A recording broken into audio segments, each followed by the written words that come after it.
Well, it is a new year. Is it time to hire or change to a new investment advisor? With a new year, investors should take a look to see how their investments did and have done, and how their investment advisor has been working with them.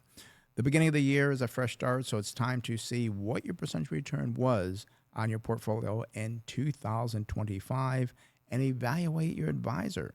Do they keep you updated? Do they give you the customer service you want? Such things as returning phone calls in a reasonable time frame. It's a new year. This is many times a resolution for people like, oh, I gotta do well on finances. Well, here's a great place to start. Make sure you're getting the service you need. Yeah, and I think we point out a good thing here, but you don't want to jump from the pan into the fire. So when you're looking for a new investment advisor, sometimes you leave one and you go to a worse one.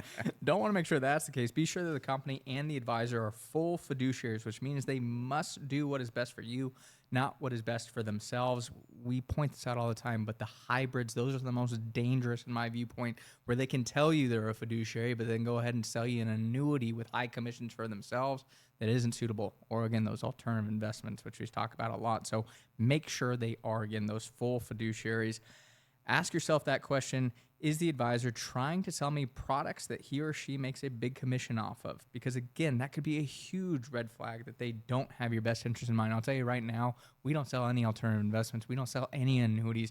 I just don't think they're the right place to be for most investors. Right.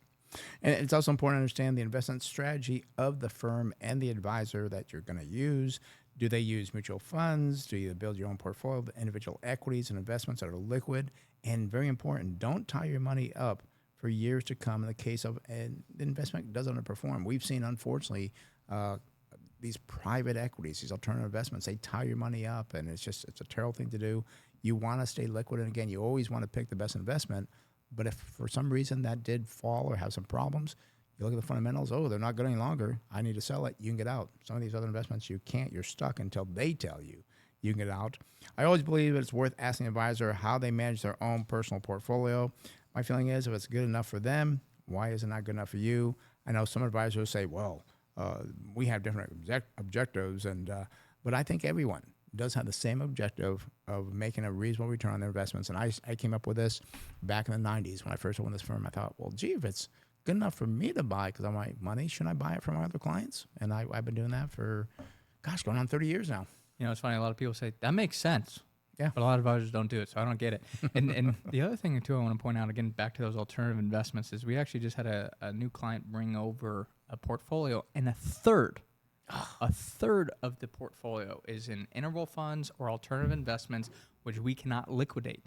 Right. And that is the thing, too. When you're thinking about engaging in a new relationship with an advisor, if they have that approach, think about if you don't like that approach a year from now. Well, it doesn't matter. You're stuck now in the investments that they chose.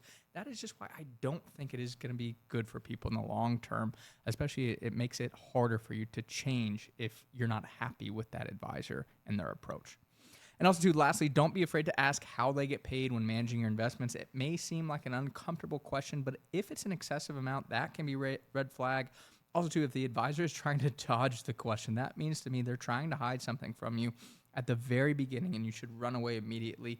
Take your time to find the right advisor. If you feel pressure from constant phone calls and high-pressure sales tactics, you probably want to look for someone else to work with on your investments. And we always tell people our sales close does it make sense to you? Yeah. There's never, again, you needed to sign the paperwork now, and I think there are so many sales tactics that to me are very off-putting. Yeah, and we do have, generally you call a week later saying any questions you have, do you want to come with us or not? If great, we'll do it for you.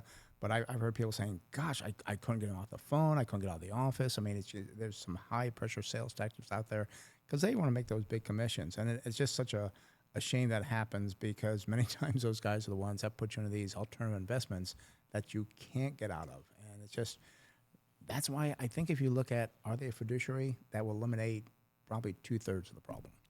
Yeah. So very important there. So I think it's important to know because we've seen, unfortunately, people come through our doors. And I never forget, probably a year or two ago, we had somebody come over. They had the money in an annuity, and it was like 20 years, and it still did not double. Yeah.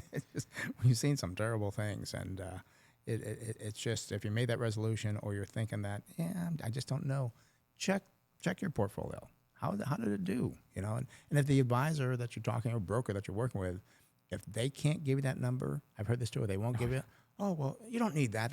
No, don't worry about performance. Like, no, that's your only gain. You have to measure how you're doing compared to other things as well. Yeah, So, no, I mean, it's important. A lot of times they might not know, and then they have to pull in the third-party advisor, which always is interesting to me too. yeah.